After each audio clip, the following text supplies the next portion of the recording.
Als allererstes vorweg. An alle, die das, was jetzt gleich kommt, daheim nachmachen und meinen, sie müssen es übertreiben, ich hab euch hiermit gewarnt. Habe die Ehre. Ich bin's, der Birger, und heute haben wir ein bisschen etwas Größeres zum Feiern. Wir sind jetzt nämlich 10.000. Und alle so. Und fast wie beim letzten Mal zeige ich euch heute noch mal eine weitere persönliche Errungenschaft. Und darum heißt es heute How to Saufmaschine. Ja, ich weiß du denkst dir jetzt so quasi, du kannst mir nichts erzählen, ich habe schon eine Saufmaschine gebaut, da bist du noch mit dem Holzschwert um einen Christbaum rundum. Ja, das mag sein. Wir reden aber da nicht von sowas. Noch über den Meter Schleicherl, Scheißheiselkonstruktion mit Altersfreigabe mit irgendwas zwischen 6 und 12 Jahren oder sowas. Wenn ich mir noch einmal diese Behindertenlache anhören muss. Krieg einen Schlaganfall!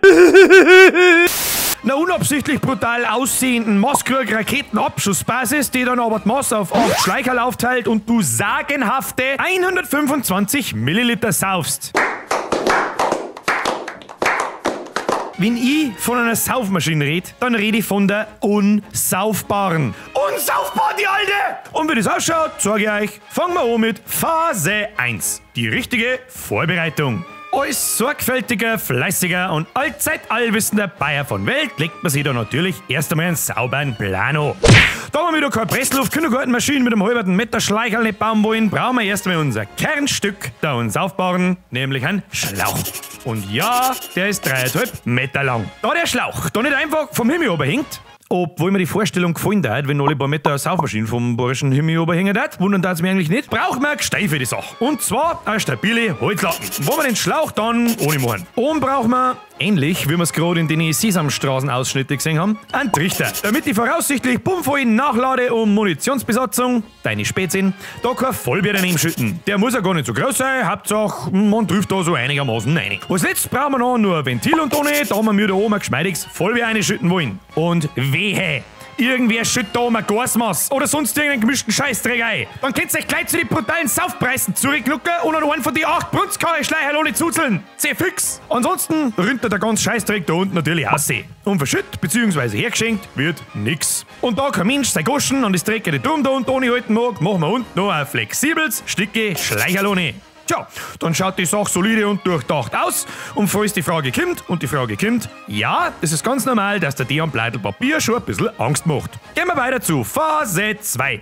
Wir baust da jetzt das Drum da zusammen. Da wir uns ab sofort Saufmaschinenwissenschaftlerinnen kennen und uns einen sauberen Plan gemacht haben, ist der Rest keine große Gaudi mehr. Alles, was du brauchst, kriegst du in jedem handelsüblichen Baumarkt. Ein 3,5 Meter Schleicherl, eine stabile Holzlatten genauso lang dazu, ein Ventil, das zum Schleicherl passt, ein Trichter und zum Zusammenzimmern ein Handvoll Kabelbinder oder wenn du uns aufbauen und zerstörbar machen möchtest, ein Handvoll Reelbinder. Dann ist alles kein großes Hexenwerk mehr. Du nimmst die Holzlatten, machst den Schlauch da links noch mit den Kabelbinder fest, dann steckst du oben einen Trichter ein, machst den ebenfalls fest, unten schneidest ca. 50 cm vom Schlauch an, steckst das Ventil dazwischen und wenn du kein totaler Grobmotoriker bist, kannst du nach 10 Minuten Bastelstunde sagen, tada, die unsaufbare. Mit dem Offensichtlichen halten wir uns aber schon gar nicht lang auf. Gehen wir weiter zu Phase 3. Die korrekte Benutzung von der unsaufbaren. Vorweg, die unsaufbare ist quasi zwangsweise auf Multiplayer ausgelegt. Heißt so viel wie, die ist allein gar nicht bedienbar. Abgesehen davon, so jetzt du allein unsaufbare einfach so einhauen, hast ganz andere Probleme. Sprich, du backelst erst einmal ein paar Spätzle in der 2. Dann geht's her, stellst die ganze Gaudi leicht schräg auf und haut's oben so lang Vollbier in den Trichter, bis nichts mehr eingeht. Alle Raketenwissenschaftler unter uns können jetzt gern ausrechnen, wie viel da je nach Durchmesser den genau eingeht. Und dann kommt der Spaß der Unsaufbaren. Darum brauchen wir nämlich auch keine geschissene Pressluftgerätschaft. Dann wird senkrecht aufgestellt, bis die Unsaufbare gen Himmel ragt. Tja, was soll ich jetzt da sagen? Dann geht der Auserwählte nur Vollgas narische hin, holt sein Goschen unter ans Schleicherl, macht das Ventil auf und schießt sich geistig, manchmal auch physisch, bis in die nächste Ortschaft. Tja, so schaut's aus. Ich sag mir merci für die Aufmerksamkeit in der Hoffnung, ich hab euch nochmal eine meiner persönlichen Errungenschaften nahelegen können. Lasst ein Like da, wenn's euch taugt hat, das mich wie immer narrisch gefreien. Ich würd sagen, auf die nächsten 10.000. Ich geh jetzt ein paar Leute in die nächste Ortschaft befördern. Haut euch eine, habe die Ehre.